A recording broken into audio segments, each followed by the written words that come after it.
All right, today we're going to pull back the curtain on one of tango's real secret weapons. An orchestra you might not know by name, but whose music, oh man, it's an absolute treasure for dancers. They were never the superstars, but they created some of the most elegant, most irresistible dance music of the entire golden age. So here's the thing, and it's kind of funny when you think about it.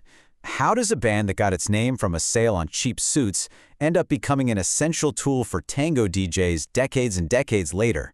It doesn't quite seem to add up, does it? So let's get into it and figure out exactly how that happened. First things first, let's dive in and meet the man himself, José García. We're going to explore why this totally brilliant band leader so often gets overlooked when we talk about the biggest stars in the tango universe. You know, when you think of the great tango orchestras, these names probably pop into your head right away. Di Sarli, D'Arienzo, Troilo. I mean, these guys were the titans, the heavyweights. But then you've got this other name, José García. He put together a truly excellent orchestra, but for a whole bunch of reasons, they never quite made it into that top tier of fame. And you know, sometimes the reason someone doesn't become a household name is, well, it's surprisingly simple. As one historian points out, just having a super common name like José García, I mean, it's the kind of name you'd see on any shopfront, that alone might have made it tough for him to really stand out in a crazy competitive music scene. But here's the thing. He did have one thing that really stood out. That fantastic nickname. The orchestra became known as Los Zorros Grises, or the Gray Foxes, and the story behind it is just perfect. It's not some, deep, profound artistic name. Nope. It's because the band members bought matching gray suits that were on sale at a department store for their very first gig. And they totally leaned into it, even using the tango Zorro Gris as their theme song. You gotta love that. Okay, so a cool nickname is great and all, but that's not what makes you want to dance, right? So what was the secret? What was in their sound that made it so special, especially for the people on the dance floor? Let's break it down. Garcia's sound was like the perfect recipe. It all started with this amazing rhythmic drive that just made you want to get up and move. But, and this is key, it was balanced with this incredible emotional warmth that made it beautiful just to listen to. And right at the heart of it all were the pianists, Juan Carlos Barbera and Carlos Figari. Their romantic, subtle touch, it was described as the thing that gently pulls dancers onto the floor. They were the engine room, the secret ingredient to the orchestra's charm. Of course, back in the golden age, an orchestra was often defined by its singer. And in this department, José García basically hit the jackpot. He found the absolute 100% perfect voice for his music. And that voice? It belonged to a guy named Alfredo Rojas. But get this, here's a great little piece of trivia for you. His birth name was the much more dramatic Asdrubal Sturla Webster. He took on the stage name Alfredo Rojas, and man, he would go on to totally define the sound of this orchestra. The key word here is synergy. Sources say Rojas was magnificently coupled to the orchestra style. It's like they were made for each other.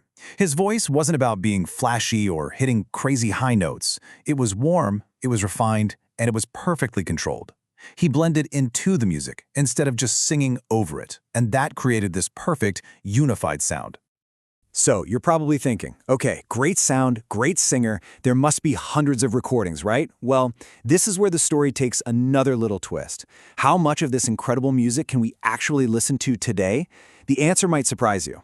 40. That's it. That is the grand total in their entire career. With the massive Odeon record label, the orchestra left behind just 40 recordings. It is an incredibly small number when you compare it to the hundreds and hundreds of tracks from the bigger orchestras.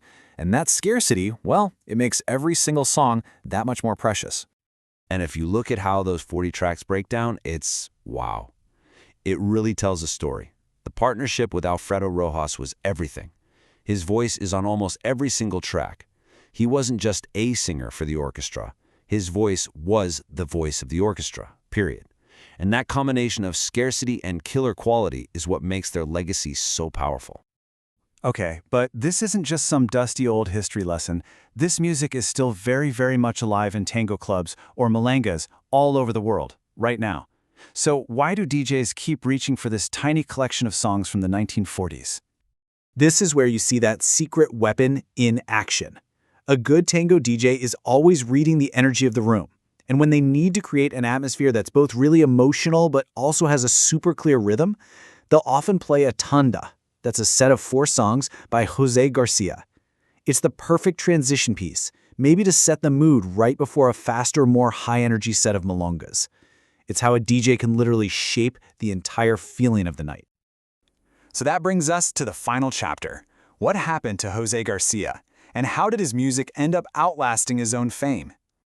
After he forms his orchestra in '36 and hits that recording peak in the early '40s, Garcia does something pretty amazing. In 1950, he just stops. He dissolves the entire orchestra, moves away to Cordoba, and becomes a hotelier.